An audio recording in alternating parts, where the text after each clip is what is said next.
Good morning, students.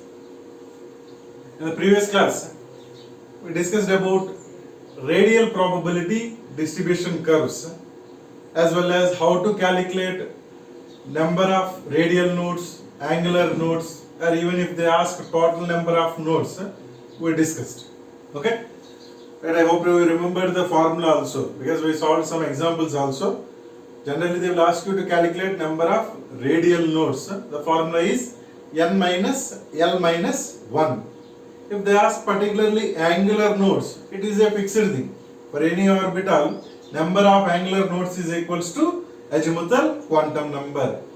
If they ask you to calculate particularly the total number of nodes, then it is sum of these two. Nothing but the formula is n minus 1. Okay? Now, let us discuss about the shapes of the orbitals. If the subheading is shapes of the orbitals.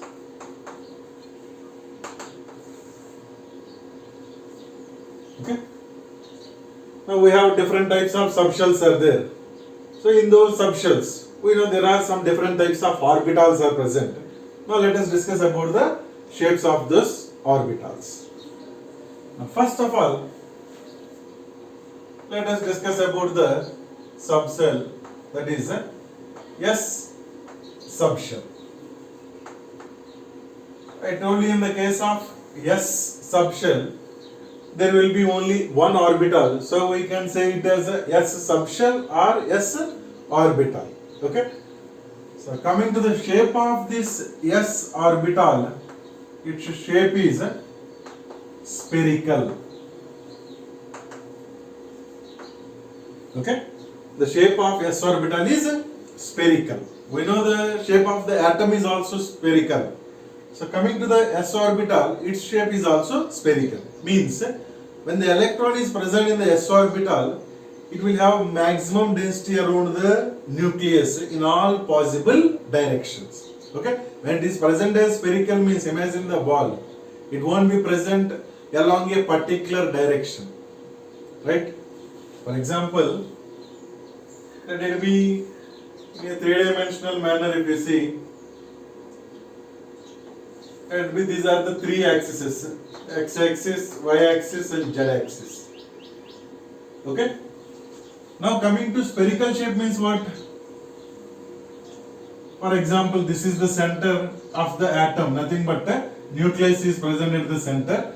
Now the S orbital is present around the nucleus. So that is why when compared to the other orbitals, when the electron is present in S orbital, it will have more density around the nucleus. So to remove the electron from S orbital, it requires more energy compared to p orbital and d orbital. Why it requires less energy in the case of p and d orbitals is p orbital as well as d orbitals are present along a particular axis or in a particular plane they will be present. But coming to S orbital, due to its spherical shape, the electron density will be more around the nucleus in all possible directions. Right?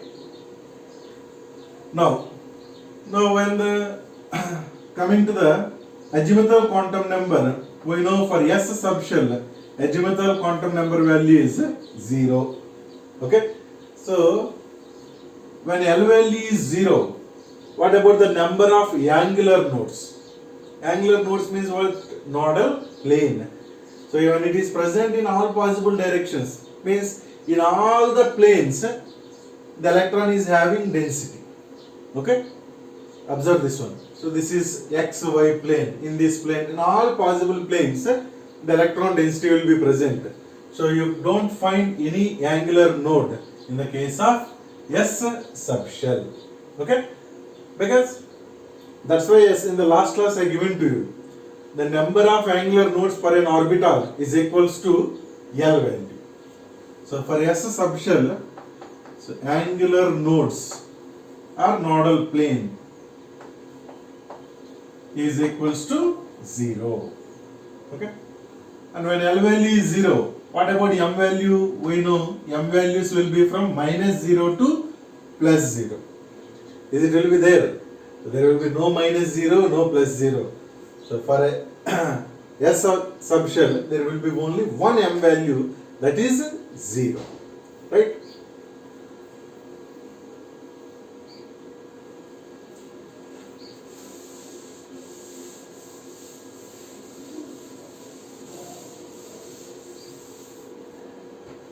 Now coming to the next subshell, P subshell. Now, while representing, we are representing a P subshell with the three boxes normally. I told you P subshell will have three orbitals. Okay, the three orbitals in a P subshell is, the P subshell contains the three orbitals. Those are Px, Py, as well as Pz. So these are the three orbitals of the P subshell. Okay. What is the formula to find number of orbitals in a subshell? The formula I already given to you. The formula is 2L plus 1. Okay. So L value how much for P subshell? For P subshell, L value is 1. Okay. So 2 into 1 plus 1. So total number of orbitals is 3. So what are the three orbitals means? Px, Py, as well as Pz. Now for these three, what about the shape? The shape of a P orbital, I already given to you, its shape is a dumbbell shape. Okay, the shape of a P orbital is a dumbbell shape. Now let us draw the three orbitals of P subshell. So first I am going to draw the shape of Px orbital.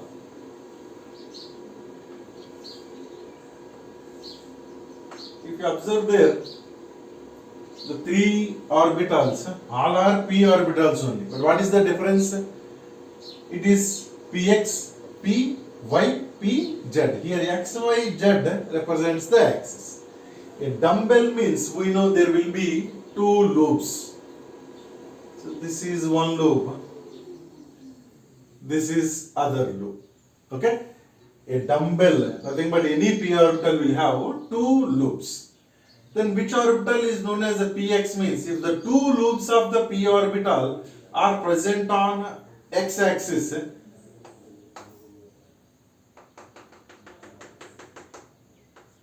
three-dimensional I cannot draw the z-axis. So that is why I have drawn this z-axis in this manner. Okay? Any of the way. The third axis will be actually perpendicular to these two. So it should be drawn like this. It is not possible to draw on the board. So that's why I am drawing this third axis in this way. Okay? Now, coming to the Py orbital. Py means same thing. It will also have the two loops. Any P orbital will have two loops. But in the case of Py orbital, the two loops are present along the y-axis. Okay? You don't think these two diagrams are same. Once you check, is the two diagrams are same? The above and below. There is a small difference there. Here I have taken x-axis. Here I have taken y-axis. So a Py orbital means also have dumbbell shape only. So we'll have two loops only. But the two loops are present along the y-axis. Okay? Now, coming to the last one. What is the last orbital? That is a Pz orbital. So in the case of Pz orbital, the two loops are present along the z-axis.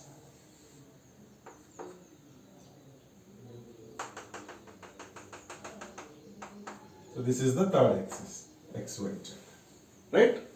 So whatever the orbital it is, it will have dumbbell shape. So all the three p orbitals will have dumbbell shape.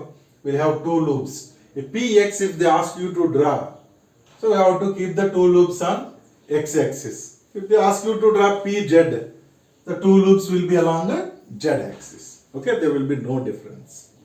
But regarding these three, individually, we should know the m values. Simply we are writing m values means -1, 0, +1, like that we are writing. But sometimes in the competitive examinations they are asking what is the m value of a particular pz orbital, or what can be m value for a py orbital. Okay, for our convenience we are simply saying px, py, pz, right? But by taking the z axis as internuclear one, remember the m value for pz orbital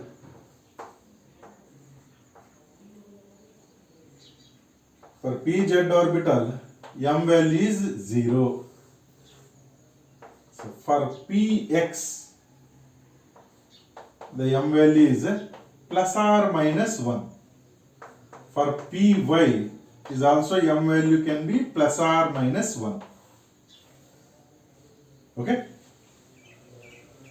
So here only thing we have to focus is the m value, magnetic quantum number value for pz orbital is 0. Okay. For px it may be -1 or +1. For py can be +1 or -1. Right. So which is having the m value 0, we need to remember. That is related to the z axis. Okay. This is about the p subshell. Note on this.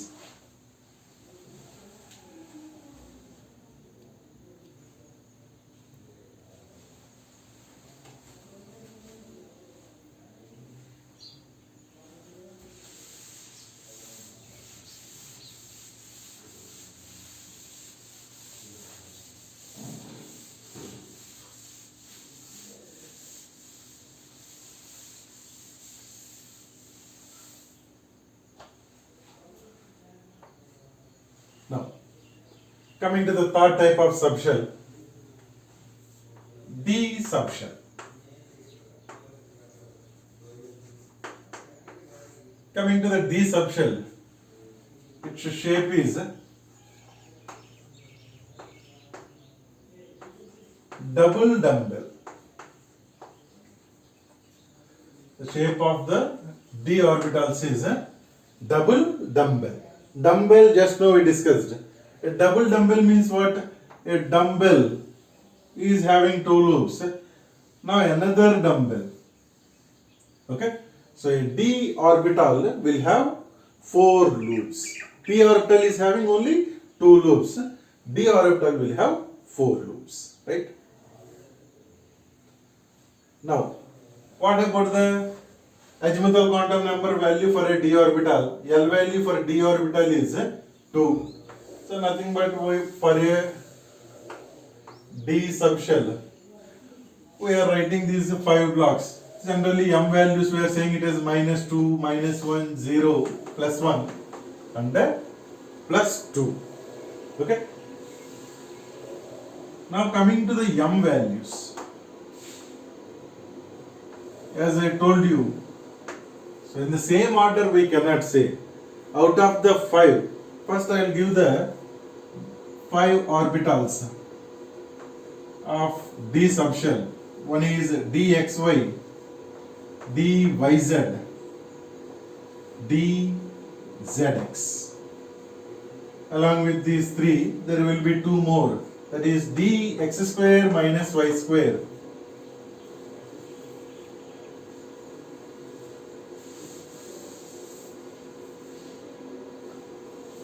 Okay. Next one is dx square minus y square. And the last one is dz square. I will write separately the dz square. Now look at the m values for dxy. It can be either plus or minus 2. For dyz, it can be plus or minus 1. Means either it can be plus 1 or minus 1. It can be anything. Now coming to dzx, it will be again plus or minus 2. Dx square minus, it can be plus or minus 1. Okay. Now coming to this dz square. Here dz square is a typical d orbital, because a d orbital means we say it will have 4 loops, but dz square shape is slightly different. Its m value, I told you, it is having the 4 loops only along the z axis, so that is its m value is 0. Once in a JEE examination and even in the NEET examination also they asked this question. Which of the following d orbital have magnetic quantum number value 0?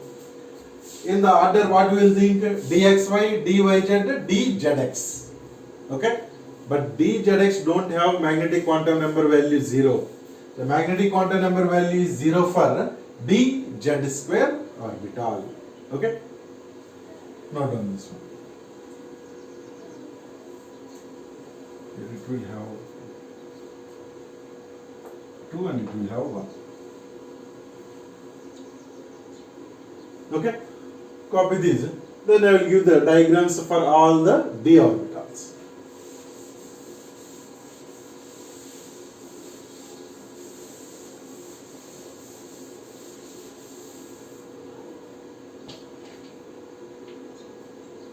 Now coming to the first orbital. What is the first one? dxy. Very clear. The 4 loops are somewhere connected to both x-axis as well as y-axis. Here, coming to the dxy,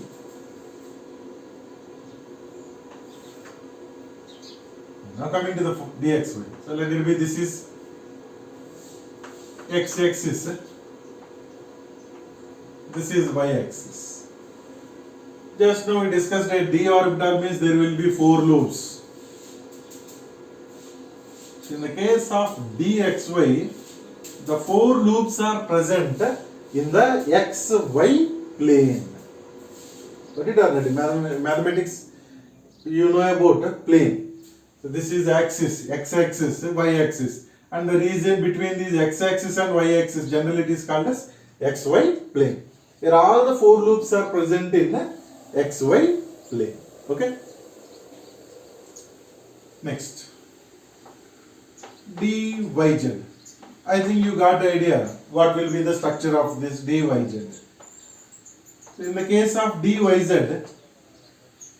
the 4 loops are present in yz plane. Okay? Next, coming to the third one, dzx. In case of dzx, very clear, it is related to xz plane. So the 4 loops are in between x and z axis, nothing but x and z plane or xz plane. Okay? Here, a d orbital, we are telling it is present in xy plane. Okay? xy, if you take, it is present in xy plane. Means it is not present in yz plane as well as zx plane. Right? That is why a d orbital will have 2 angular nodes. Right? Got the point or not? Or note down here. Here the angular nodes are nodal plane, anything. The nodal plane will be what? The loops are present in xy plane. So they are not present in which plane? Yz as well as zx. Okay, these will be nodal plane for d orbital. Okay. What will be the nodal plane? Nodal plane nothing but angular node. Formula what? Azimuthal quantum number. For a d subshell, azimuthal quantum number value is 2. So every orbital will have 2 nodal planes. Okay. So for this one, the nodal planes are yz and zx plane. what will be the nodal plane for this one? The nodal plane will be for YZ will be XY and ZX. For this one, the nodal plane will be XY as well as YZ. Okay, because the four loops are present in XZ plane, so the electron density won't be there, or electron density will be 0 in XY plane as well as YZ plane. Okay, that's why the number of nodal planes for a d orbitals will be 2, nothing but its azimuthal quantum number.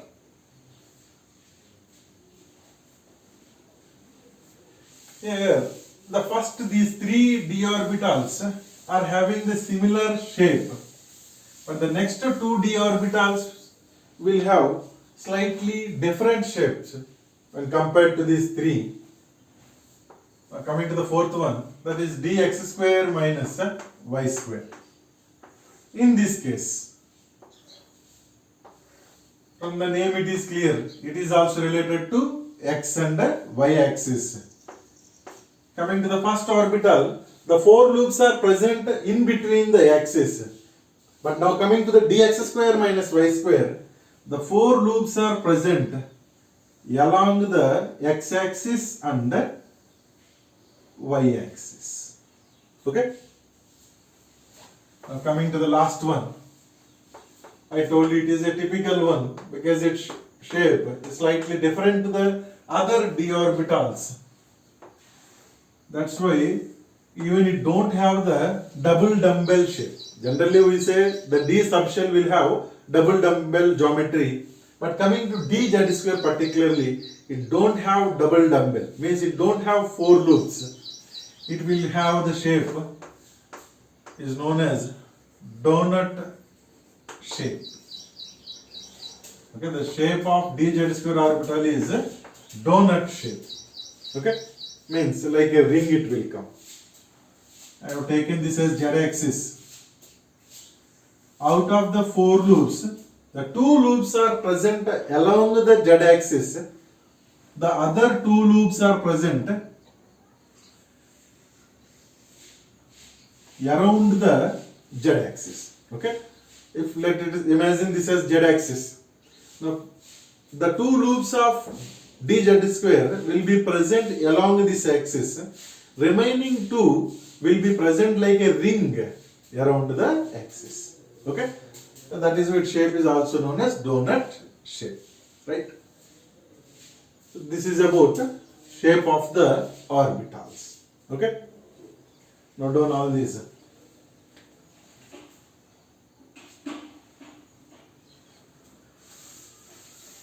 So these are the main topics of atomic structure. But along with this, we need to know about few things, few simple terms. Let us discuss those also. Then the lesson will be completed.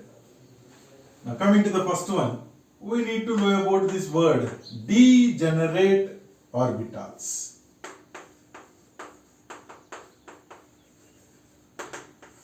Degenerate orbitals. Maybe I think you may have this name or you heard this word. Look at this one. For example, if you take a p subshell, in a p subshell there are three different orbitals. And if you take a d subshell, there are 5 different orbitals. Just now we discussed about their shapes also. If you come to f subshell, there will be 7 orbitals. Okay? But whatever the subshell it is, the orbitals of a subshell will have nearly same energy. So these set of orbitals are known as degenerate orbitals. Okay? So what is meant by degenerate orbitals means it is not a new thing. The different orbitals of a subshell which are having nearly same energy are known as degenerate orbitals. Understood? So how many number of degenerate orbitals are there for a f orbital means there will be 7. For d how many? 5. For p how many? 3. Okay? So note down the definition for degenerate orbitals. Because in the revision time, if you get doubt, you can revise. You won't get it is an easy thing, a well-known thing. A degenerate orbitals means the orbitals of a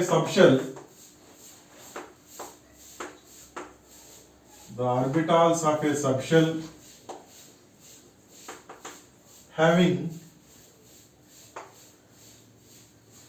nearly same energy are known as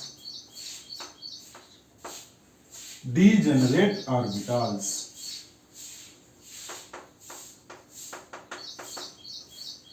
Okay, it is not a new thing.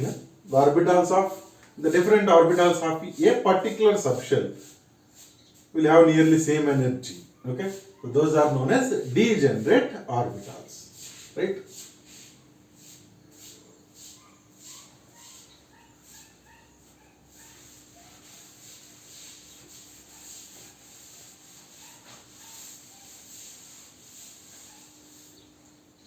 Now, in the last class, we discussed about the electronic configurations.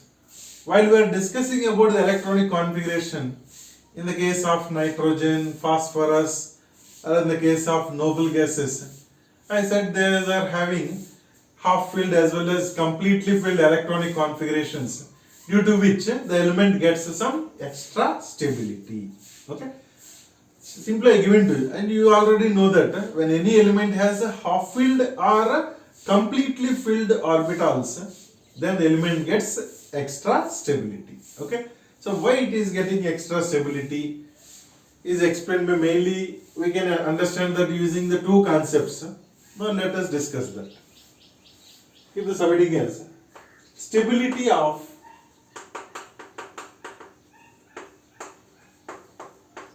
half-filled and completely filled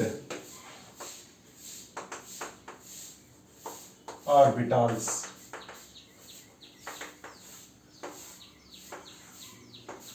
Stability of half-filled and completely filled orbitals. Okay. When any element is having either half-filled or completely filled electronic configuration, it gets some extra stability. We have seen in the case of noble gases, they will have octet configuration, so completely filled electronic configuration. So we can understand the stability of these configurations using two concepts. Coming to the first one, that is symmetrical distribution. Okay. The main reason for half-filled and completely filled electronic configurations stability is symmetrical distribution. Generally we know if any arrangement is in a symmetrical manner, symmetrical means in a same way, then it will be stable, right? Correct or not? When the arrangement is in a symmetrical manner, it will be stable.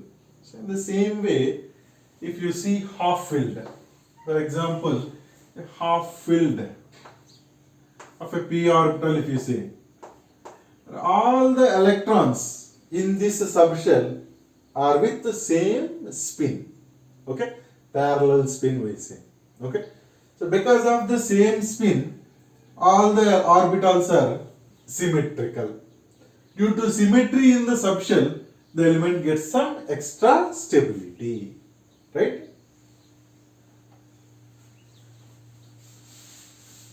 Understood the point or not? The symmetrical distribution is nothing but due to symmetrical arrangement of electrons in a subshell, the element will gets some extra stability. Okay. Now, coming to the second one. So first you write about this symmetrical distribution. What is meant by symmetrical distribution means the symmetrical arrangement, the arrangement of electrons in a symmetrical manner means all the electrons are filled with the same spin. Then the arrangement is symmetrical, due to which the element gets extra stability. Okay. Write in words in the notes. when all the orbitals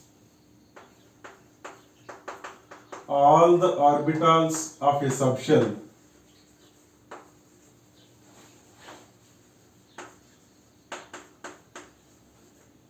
are filled with same spin nothing but parallel spin. So all will have either clockwise or anti-clockwise. Generally we know first while entering all will be entered with the clockwise only. So when all having same spin, then that is known as symmetrical distribution. Okay.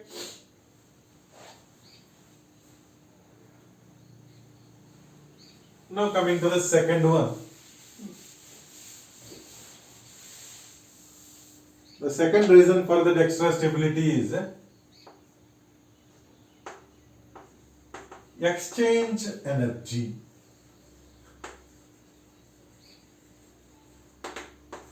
From the name we can understand exchange energy, the energy released during the exchange of electrons.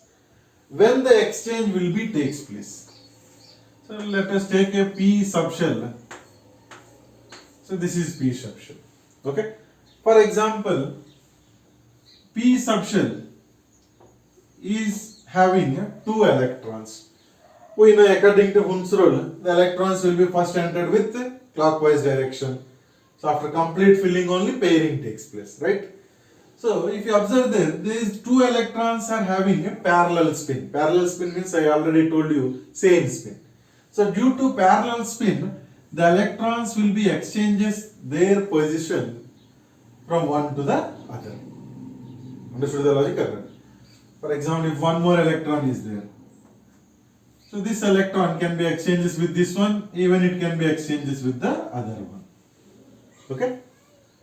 Even this electron may also will exchange with this electron. Exchanging nothing but changes their positions in the orbitals. Okay? Means the electron may come into this place, this electron may goes there.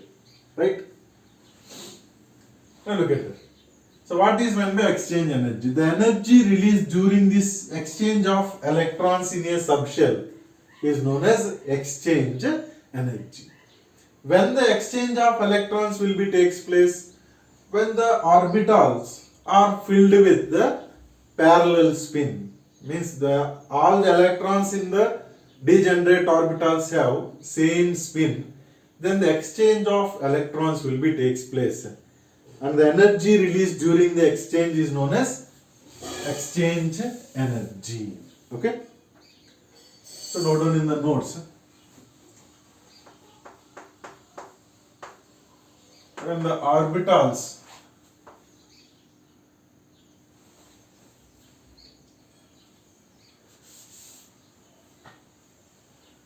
when all the degenerate orbitals, no problem, when the degenerate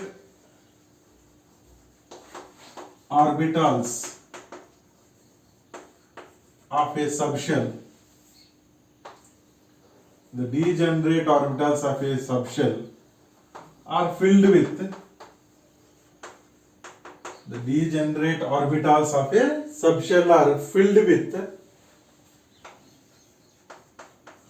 electrons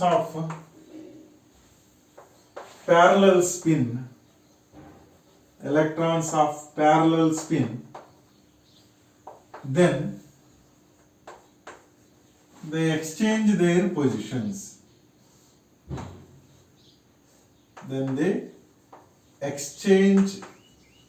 their positions.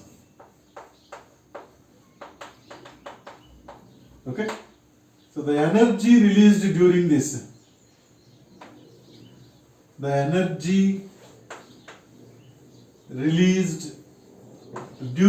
process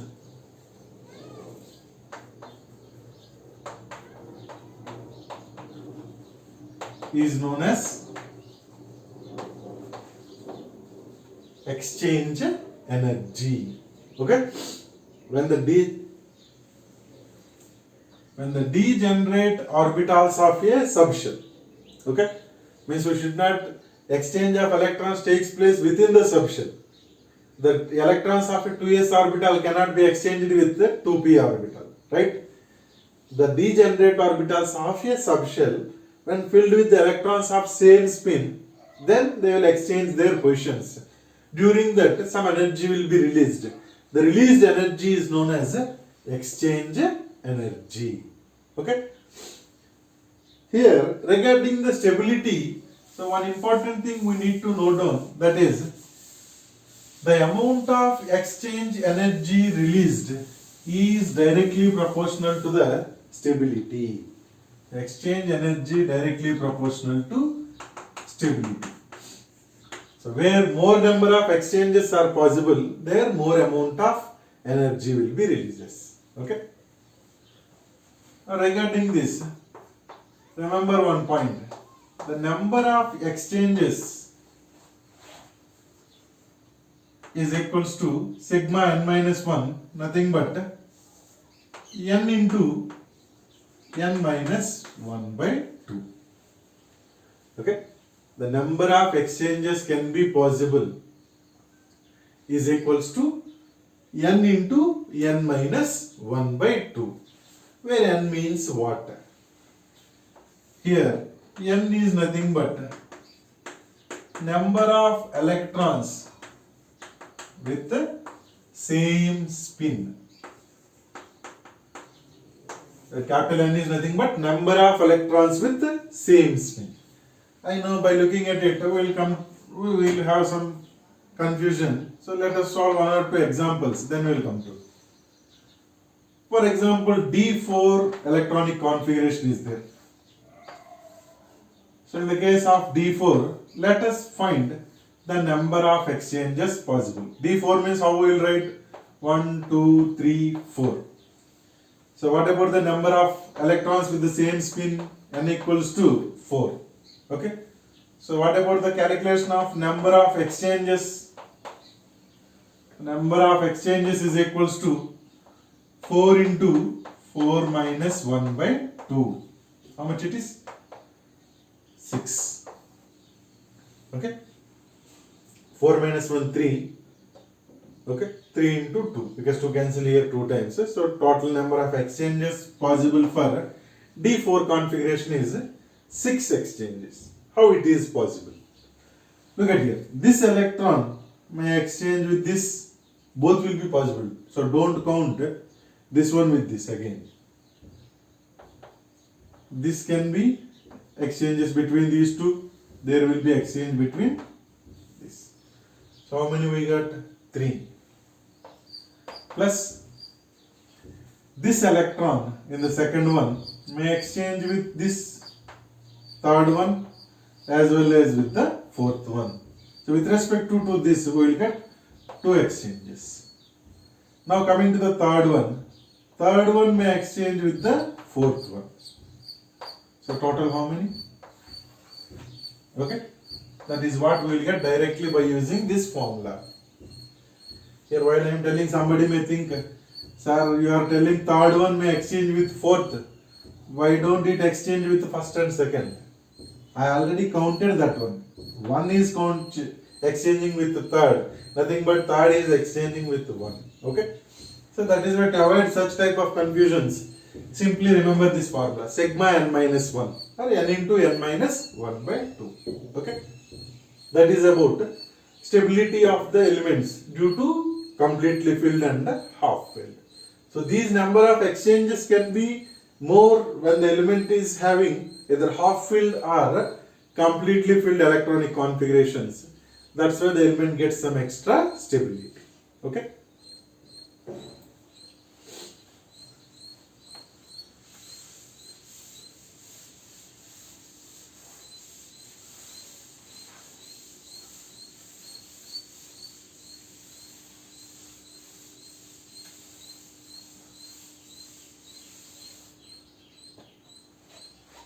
Now coming to a simple and small last topic of atomic structure lesson, that is calculation of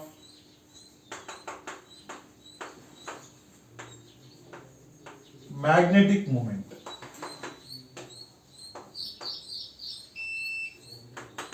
calculation of magnetic moment.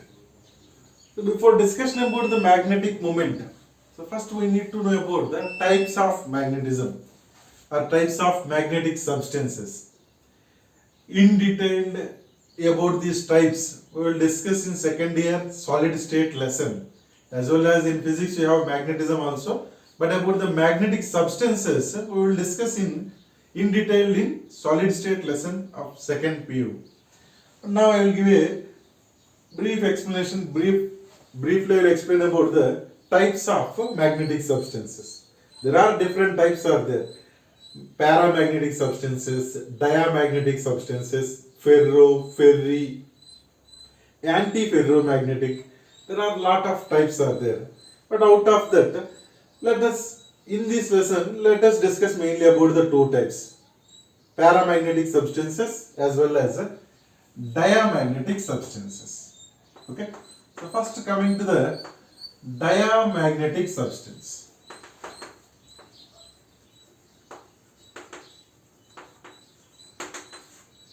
Diamagnetic substances.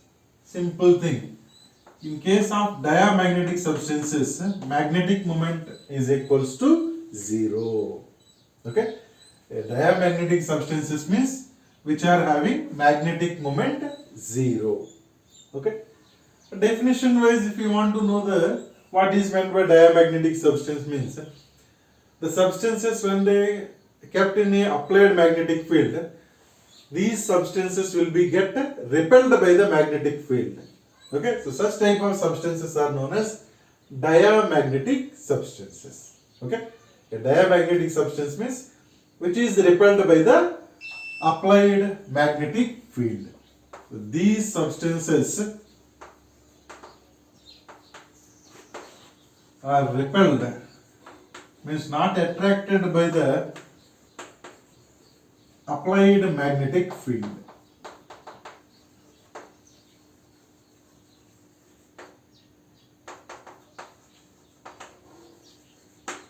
Now coming to the example for this diamagnetic, the best example is benzene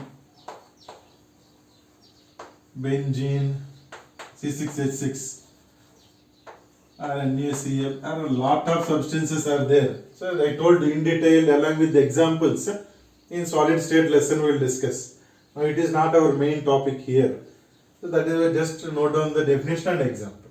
And one important note we need to know, when a substance behaves like a diamagnetic. Okay. Remember one point. These diamagnetic substances contains no unpaired electrons. No unpaired electrons are present in diamagnetic substances.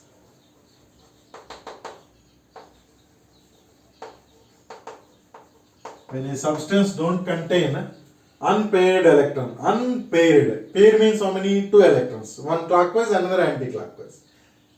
Unpaired means a single electron. If the element don't have at least one single electron, then the element behaves as a diamagnetic substance whose magnetic moment is 0.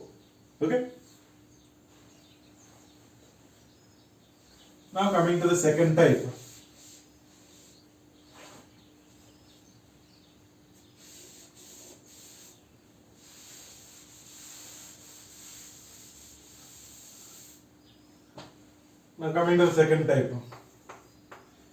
Paramagnetic substances. A paramagnetic substance means these substances don't have zero magnetic moment, nothing but they will have some magnetic moment. So because of that, these substances are weakly attracted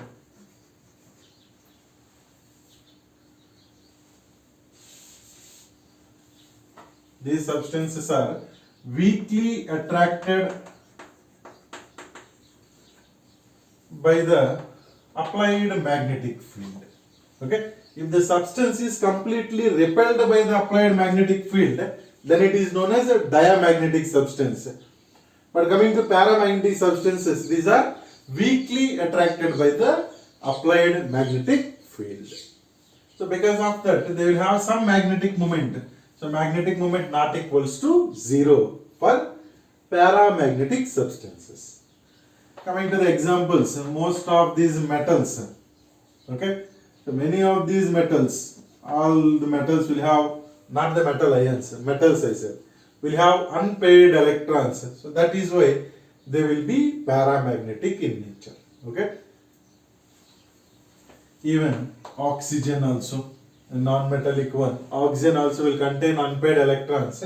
So it will be paramagnetic. Okay.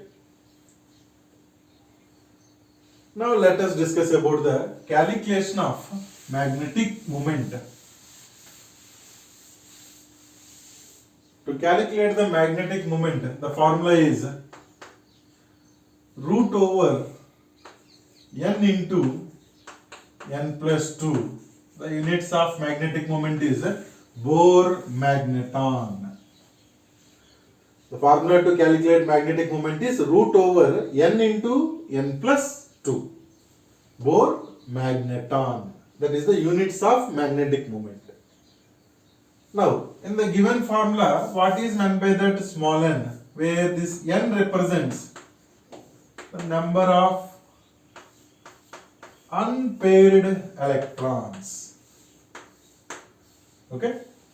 The small n represents number of unpaired electrons. Let us solve one or two examples. Let us check the magnetic moment of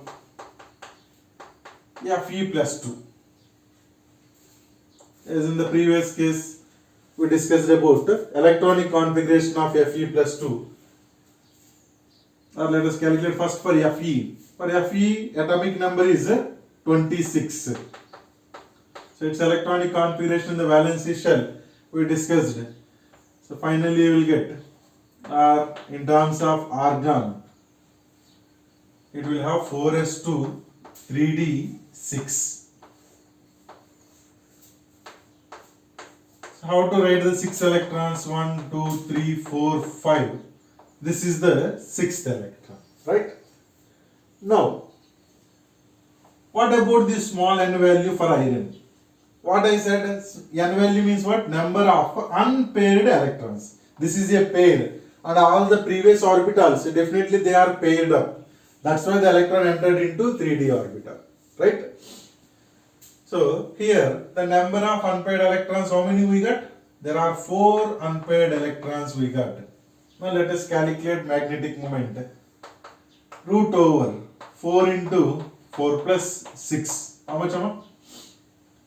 Sorry, 4 plus 2, 6. 4 into 6, root 24. Okay. How much is the value of root 24? Root 25 is 5. 5 5s are 25. The root 24 value will be approximately around 4.8 Bohr magneton. Okay?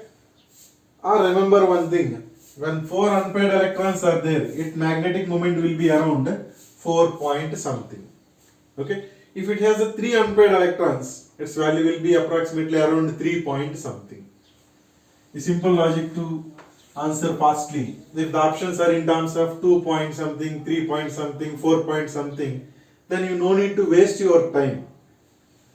Let us calculate. Let us check one other example. For example,